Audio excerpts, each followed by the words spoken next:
بسم اللہ الرحمن الرحیم اعوذ باللہ من الشیطان الرجیم بسم اللہ الرحمن الرحیم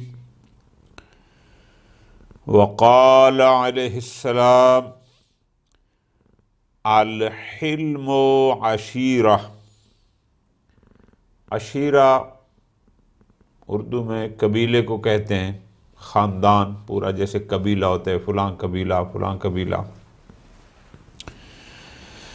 امیر المومنین فرما رہے ہیں الحلم، بردباری، تحمل،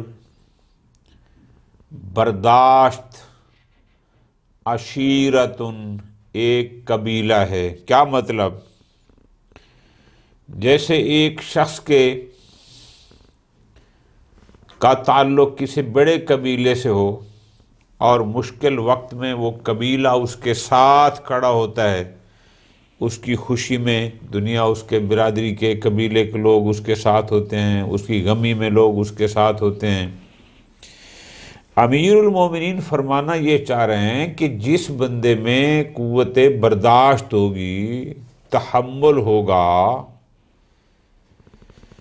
برداشت ہوگی، بردباری ہوگی، یہ اس کا قبیلہ ہے۔ کیا اس سے لوگ اس کے اتنے قریب آ جائیں گے جیسے قبیلے کے لوگ اس کے قریب ہوتے ہیں۔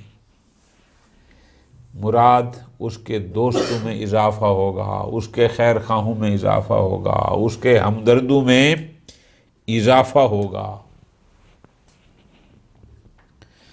اس لیے کہ جیسے بے صبر آدمی، بات بات پہ غصہ کرنے والا، بات بات پہ لڑنے والا، جیسے لوگ اپنے بھی اس کو چھوڑ دیتے ہیں، دور ہو جاتے ہیں، یہ اس کے مقابل میں ہے تحمل کرنے والا، بردبار، برداشت کرنے والا۔ جیسے اس سے لوگ دور ہوتے ہیں، اس کے مقابل میں متحمل شخص، بردبار شخص کے لوگ قریب سے قریب تر آتے ہیں۔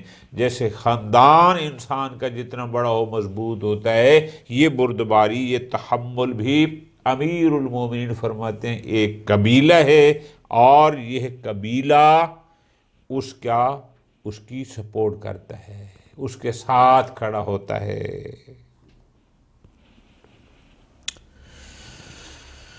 وقال علیہ السلام، امیر المومنین علیہ الصلاۃ والسلام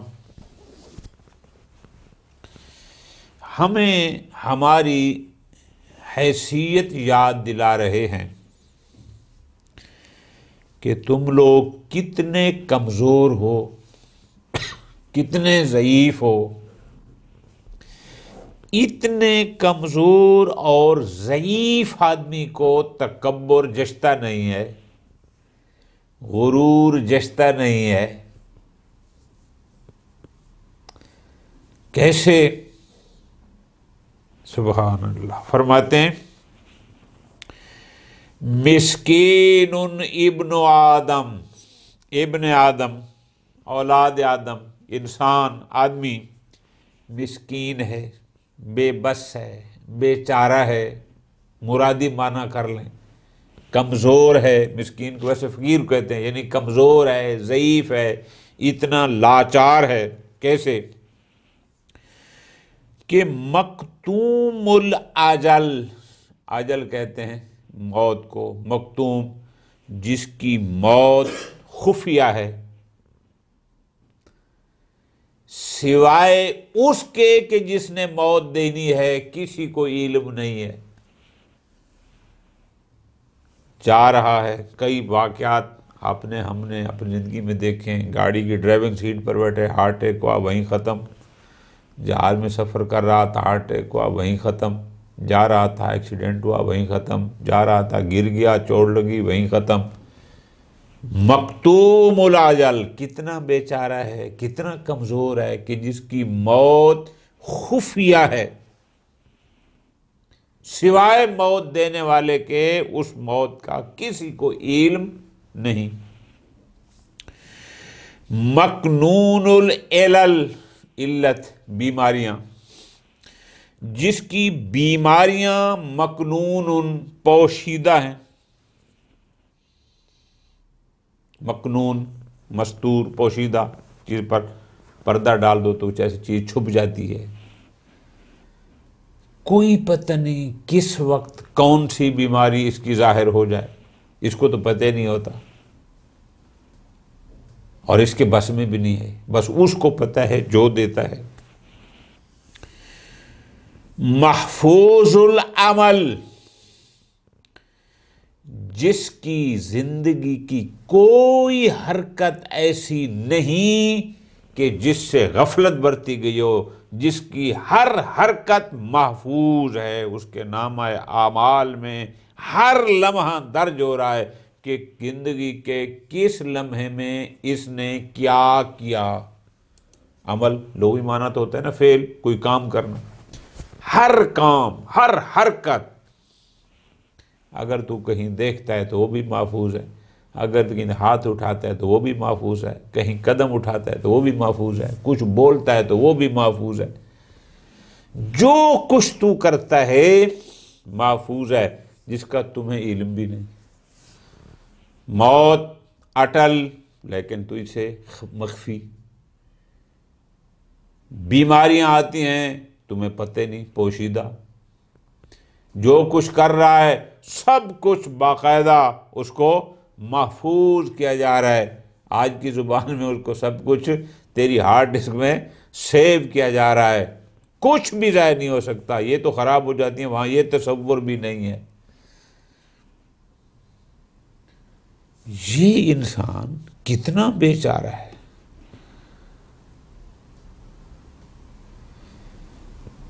تولمہ البقا، بقا کہتے ہیں مچھر کو، جس کو مچھر بھی تکلیف پہنچاتا ہے، الم پہنچاتا ہے، مچھر کاٹ لے تو آدمی تڑپ جاتا ہے، نیند خراب ہو جاتی ہے، جو مچھر سونے نہیں دیتا، ایک مچھر اتنا چھوٹا سا۔ تولمہ البقا، بقا مچھر، مچھر جسے تکلیف پہنچاتا ہے، الم پہنچاتا ہے۔ تقتلہ الشرقہ، شرقہ یہ ہم بعض اوقات کھانا کھا رہے ہوتے ہیں، پانی پی رہے ہوتے ہیں تو اچھو آ جاتا ہے اور اسی اچھو میں ہی انسان کی جان نکل جاتی ہے، اس کو کہتے ہیں شرقہ۔ تقتلہ الشرقہ، کہ شرقہ ایک اچھو اسے قاتل کر دیتا ہے، مراد کیا کہ ایک اچھو سے اسے موت آ جاتی ہے۔ تنتنہ العرقہ، عرقہ یعنی پسینہ، یہ جو گرمیوں میں پسینہ آتا ہے، اس کے اپنے ہی جسم کا پسینہ تنتنہ، نتن کہتے ہیں بدبو کو، اس کا اپنا پسینہ اسے بدبودار بنا دیتا ہے، اپنے پسینے سے اس کو بدبو آتی ہے۔ امیر المومنین فرماتے ہیں کہ جو انسان، جو شخص اتنا بے بس ہو، نہ اس کو بیماری کا علم ہے، نہ اس کو موت کا علم ہے، چھوٹے سے مچھر کاٹتا ہے تو اس کی چیخ نکل جاتی ہے، اس کو تکلیف ہوتی ہے، ایک گھونٹ پانی کا اچھو آیا تو وہی اس کی موت کے لیے کافی ہو جاتا ہے، اپنے ہی پسینے سے۔ کتنا کمزور ہے انسان۔ در حقیقت امیر المومنین اس فرمان ذیشان میں ہمیں ہماری حقیقت کی طرف متوجہ فرما رہے ہیں کہ تیری اصل حقیقت یہی ہے، بس اس سے زیادہ تو کچھ بھی نہیں ہے۔ تو کتنا ضعیف انسان ہے، کتنا کمزور آدمی ہے، تو کتنا بیچارہ ہے۔ صرف دیکھنا یہ ہے کہ آیا تو خود بھی اپنی اس بیچارگی کو محسوس کرتا ہے یا نہیں کرتا؟ تمہیں خود پتہ ہے کہ تو کتنا ضعیف ہے اور کتنا کمزور ہے۔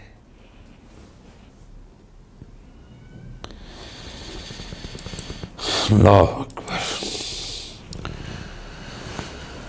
رویا انہ علیہ السلام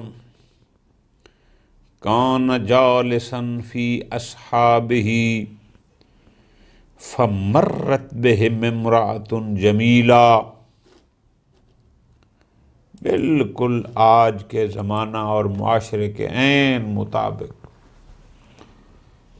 ایک واقعات اس زمانے بھی ہوتے تھے اور امیر المومنین فرمان جاری کرتے تھے. اگرچہ علی ظاہر ان لوگوں کے لیے ہوتے تھے جو سامنے بیٹھے ہیں، در حقیقت قیامت تک آنے والے ہر انسان کے لیے وہ ہدایت ہوتی تھی. اس لیے کہ کلام امیر المومنین تفسیر ہوتی ہے قرآن مجید کی. جیسے قرآن قیامت تک کے ہر انسان کے لیے ہدایت، نہج البلاغہ بھی اسی قرآن سے لیا ہے. علی مع القرآن والقرآن مع علی کا مطلب کیا ہے کہ علی کوئی ایسی کلام کرتا نہیں جو قرآن سے ہٹ کر ہو.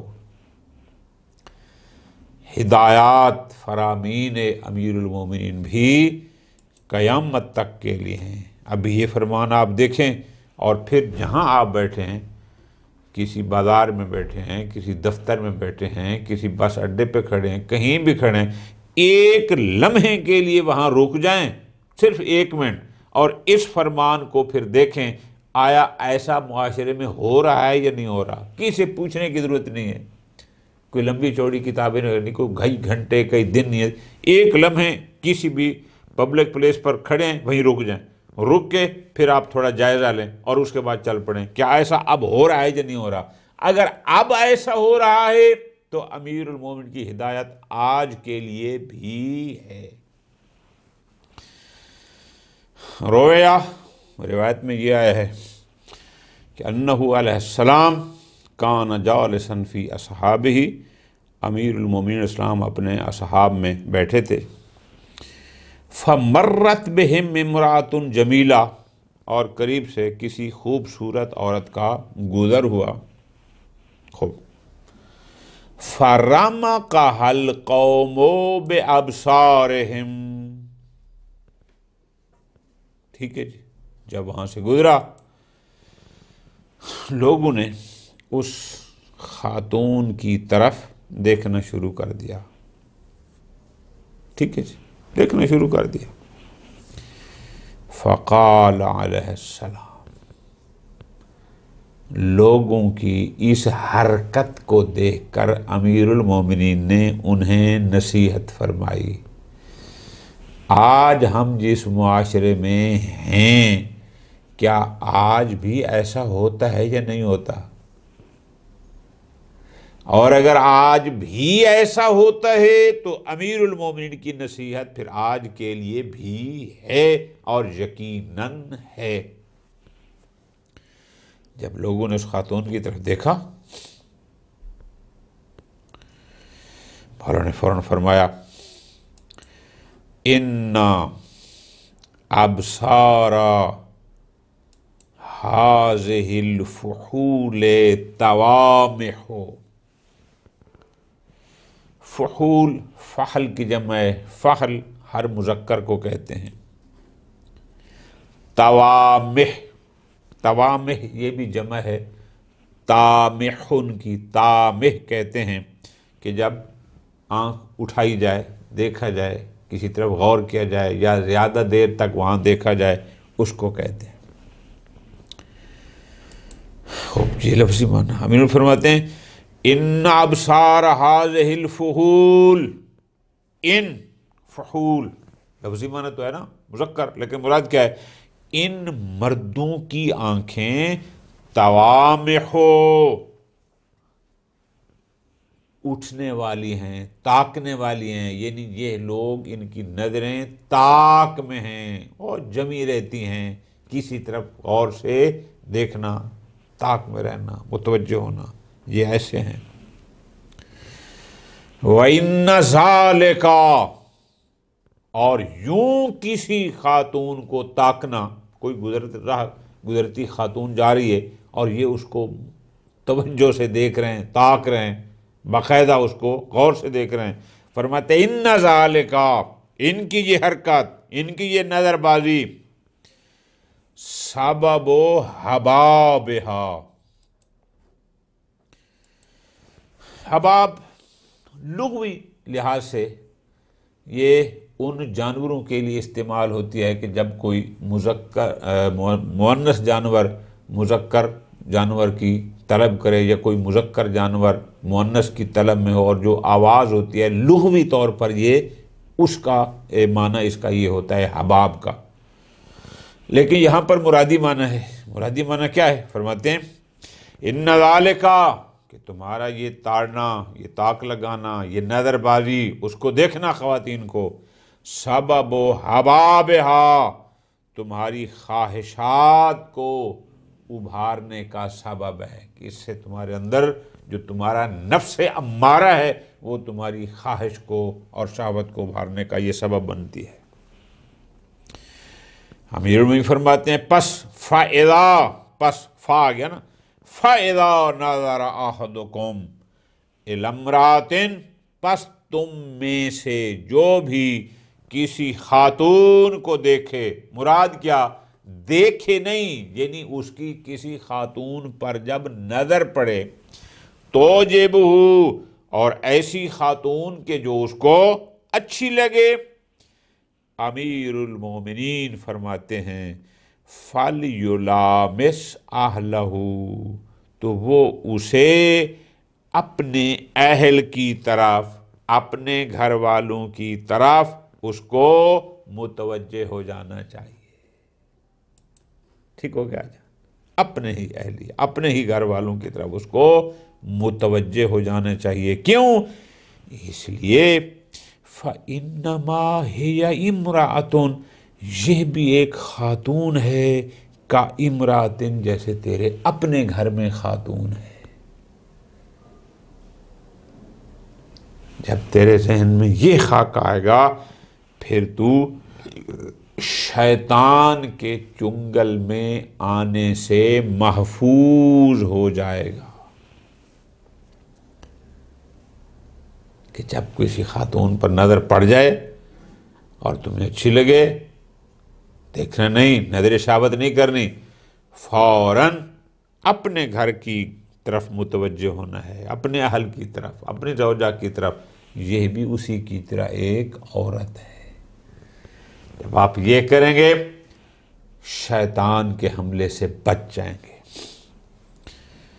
جب مولا نے یہ فرمایا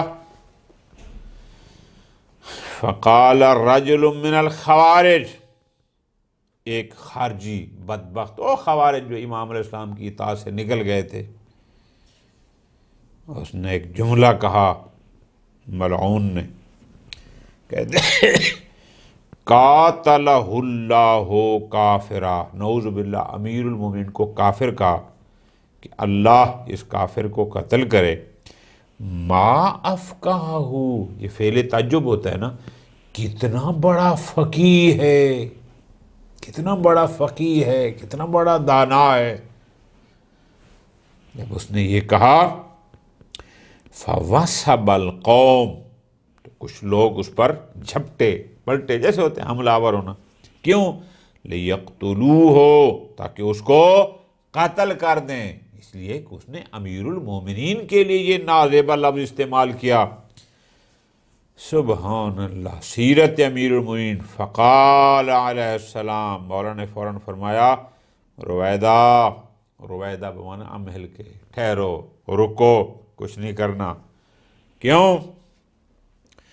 انما ہوا سب بسب، اس نے گالی دی ہے، ناجائز غلط لفظ میرے استعمال کیا ہے، تو پس گالی کا بدلہ گالی ہوتا ہے، او عفو عن ذنب، یا اس کے اس گناہ سے درگزر کرنا ہوتا ہے. گالی کے بدلے میں قاتل نہیں ہوتا. یہ امیر المومنین نے. آج ہمارے معاشرے میں کئی مذہبی ٹھیکیدار بدبخت کسی تاریخی اختلاف کو بیان کرنے پر بھی قاتل کے فتوے دیتے ہیں، اس کا مطلب ہے یہ حقائق اور معارف اسلامی سے ناآشنا ہیں۔ اس لیے کہ سیرت امیر المومنین یہ ہے کہ ایک بندہ مولا علیہ السلام کو کہہ رہا ہے کافر، اور وہ فرماتے ہیں نا، کیونکہ اس نے غلط لفظ کیا لیکن اس کو قاتل نہیں، یا اس کے گالی کے بدلے میں گالی ہوتی ہے وہ شان نہیں ہے، اور دوسرا یا گناہ کے بدلے میں معافی ہوتی ہے، یہ شان امیر المومنین ہے۔ جاہل لوگ جو ہر جگہ پر قاتل قاتل قاتل، مار دھاڑ، پھانسی، چونکہ ان معارف الہیہ سے یہ لوگ ناواقف ہیں، ان کو پتہ ہی نہیں ہے کہ حقیقت اسلام کیا ہے۔ فلاں کو نہیں مانتا، اس کو قتل کر دو، فلاں بات یہ کیا، اس کو مار دو، اس کو پھانسی چڑھا دو۔ بھائی اسلام کے کچھ ضوابط ہیں، کہاں قاتل ہے، کہاں قاتل نہیں ہے، نظام کیا ہے، یہ سارا دیکھنا ہوتا ہے۔ ایسا نہیں ہوتا کہ جو بھی آگے چڑھے بس اس کو مار دھاڑ دو اور اس کو قتل و غارت کرو۔ اسلام کبھی ان چیزوں کی اجازت نہیں دیتا۔ جہاں تک ہو سکے اسلام حکم دیتا ہے کس کا؟ امن کا، صلح کا، آشتی کا۔ مار دھاڑ اسلام میں نہیں ہے۔ وقال علیہ السلام، اب دیکھو نا اگلا فرمان، قدرتی کوئی ترتیب سید رضی رحمۃ اللہ علیہ نے ایسی رکھی کہ اگلا فرمان اس بات کی تاکید ہے پچھلی کی۔ کیا سے؟ امیر المومنین فرماتے ہیں کفا کا من عقل کا، تیرے عقل کے، اتنی عقل یعنی کفا کا، تیرے لیے کفایت کرتی ہے، کافی ہے تیرے عقل سے۔ مراد کیا؟ کہ اگر اتنا عقل بھی تیرے میں ہے تو بس کافی ہے۔ کتنا جی؟ ما اوضح لکا، جو تیرے لیے واضح کر دے۔ کیا چیز؟ سبولا غی کا، سبول جمع سبیل، سبیل کہتے ہیں راستے کو، غی یعنی گمراہی، رشد گمراہی کے مقابل میں ہدایت۔ تیرے لیے اتنا عقل بھی کافی ہے کہ جو تیرے لیے گمراہی کے راستوں کو ہدایت کے راستوں سے واضح کر دے، جدا کر دے، الگ کر دے۔ کہ اگر تیرا عقل اس بات کی تمہیں نشاندہی کر دے کہ یہ راستہ گمراہی کا ہے، یہ راستہ ہدایت کا ہے، اتنا کافی ہے۔ مطلب کیا؟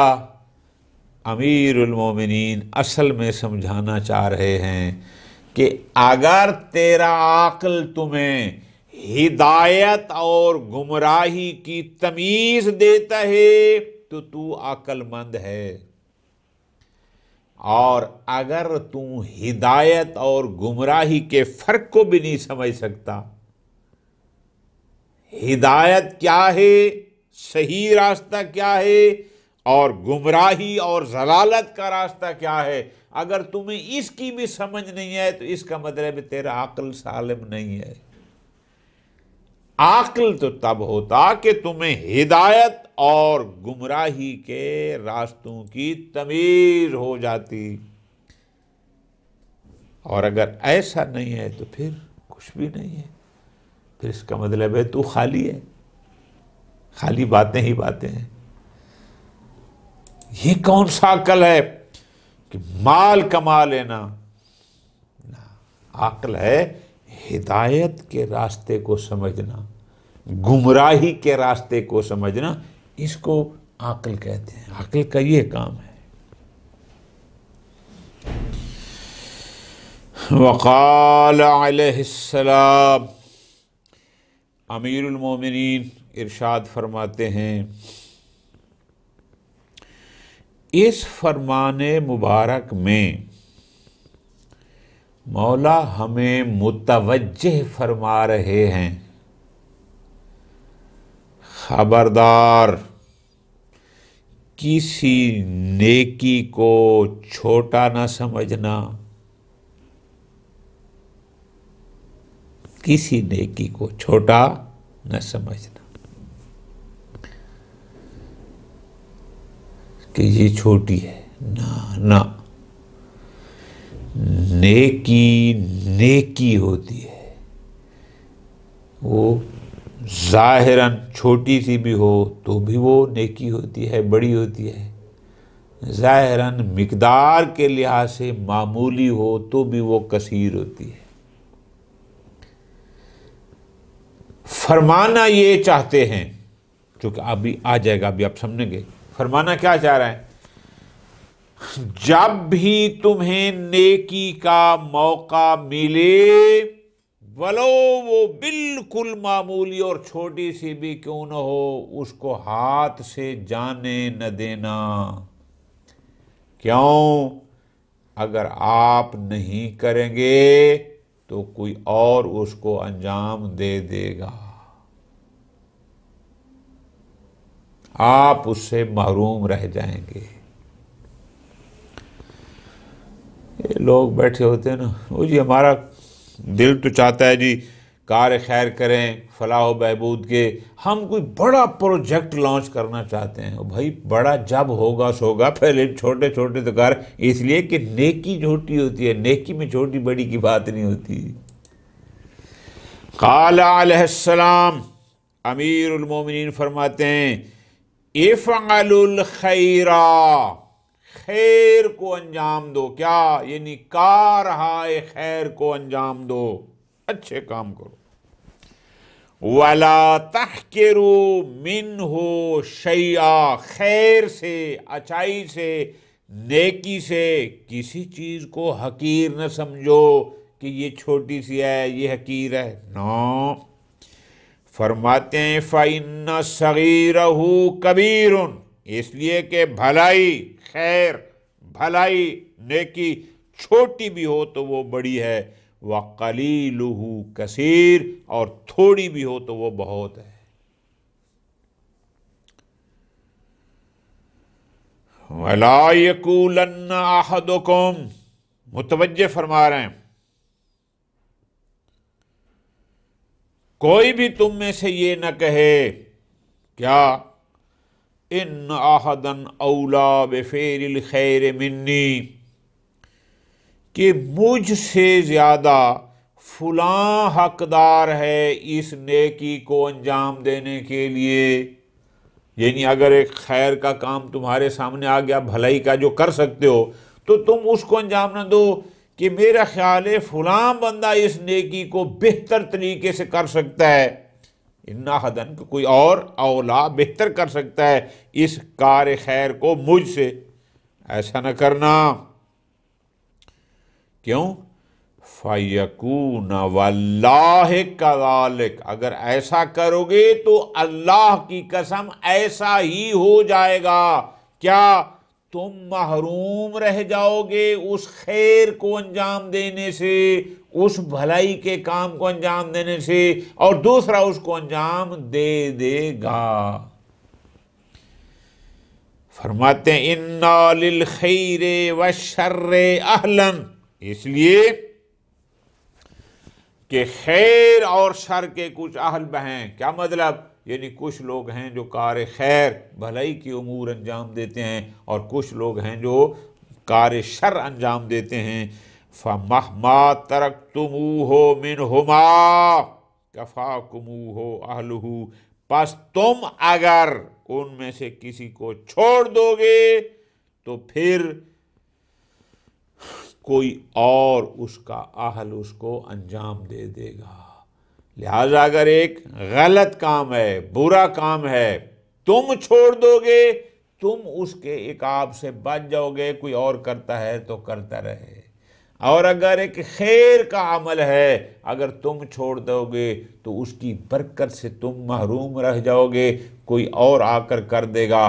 اس لیے کہ خیر اور شر یہ تو ہوتا رہے گا، ایسا نہیں کہ اگر آپ کسی خیر کو انجام نہیں دیں گے تو کوئی اور بھی نہیں دے گا، ایسا نہیں ہے، آپ نہیں دیں گے کوئی اور دے دے گا۔ تو اس میں بہتری کیا ہے؟ امیر انہیں فرماتے ہیں چھوٹی سی چھوٹی خیر کا کام بھی آ جائے خود انجام دو، ورنہ وہ انجام تو پا جائے گا لیکن آپ سعادت سے محروم رہ جائیں گے۔ اور آخری سطر کے مفہوم کے مطابق اگر کوئی کار خیر نہیں ہے، کار شر ہے، تم اپنے آپ کو بچا لو، ہو جائے گا تو کوئی اور کرے گا، تم تو اس کے عقاب سے اور تم اس کی سختی سے محفوظ رہ جاؤ گے۔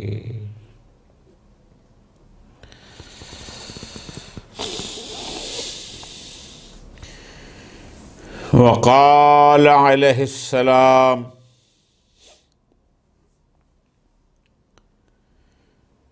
من اصلح سریرتہ اصلح اللہ علانیتہ۔ کئی مقام پر فرمایا، قرآن کی آیات بھی اس کی ہیں،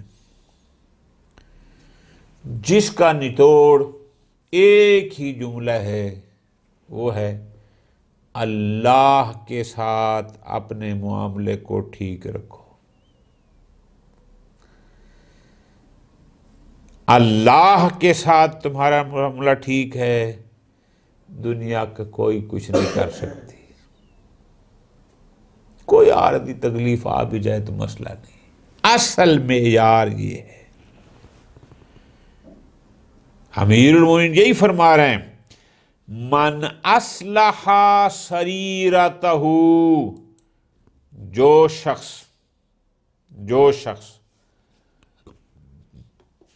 اپنے سریرہ اندرون باطن کی اصلاح کر لے، جو اپنے اندر کو ٹھیک کر لے، اپنے باطن کی اصلاح کر لے، اصلح اللہ علانیتہ، علانیہ کہتے ہیں ظاہر کو، یعنی جس نے اپنا باطن اپنا اندر ٹھیک کر لے، اللہ اصلاح فرما دیتا ہے، درست کر دیتا ہے علانیتہ، اس کے ظاہر کو۔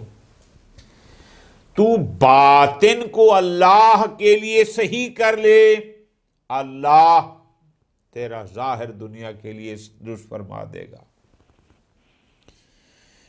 من عمل لدینہ، جو بندہ دین الہی کے لیے کام کرے گا،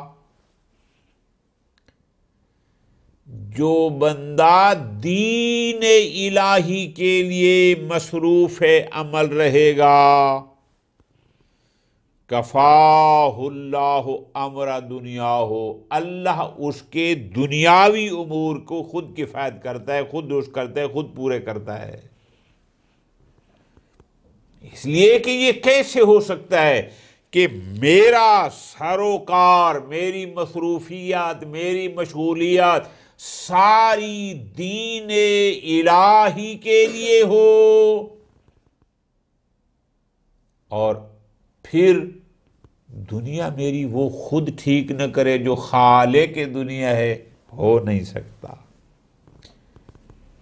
کن لی یکن لک، فرماتے ہیں من عامل لدینہ، جو بندہ اس کے دین کے لیے مصروف عمل رہے گا، کفاہ اللہ امر دنیا ہو، تو اس کے جو دنیاوی امور کام ہوتے ہیں اللہ پاک خود ان کو درست فرما دیتا ہے، کفاہ ہو، پورے کر دیتا ہے۔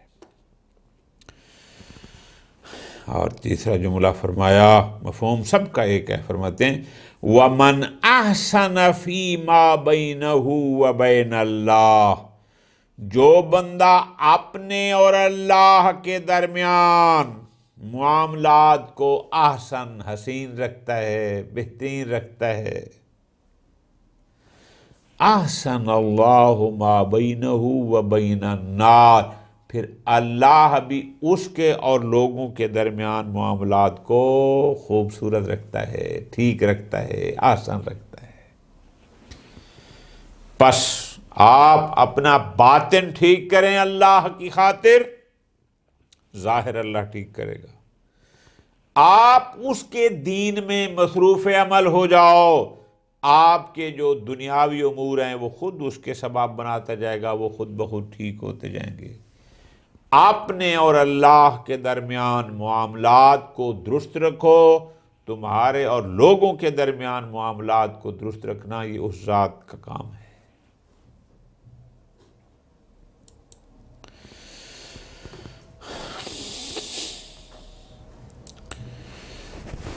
اللہ تبارک و تعالی ہمیں فرامین محمد و آل محمد کو پڑھنے، سمجھنے اور ان پر عمل کرنے کی توفیق عطا فرمائے۔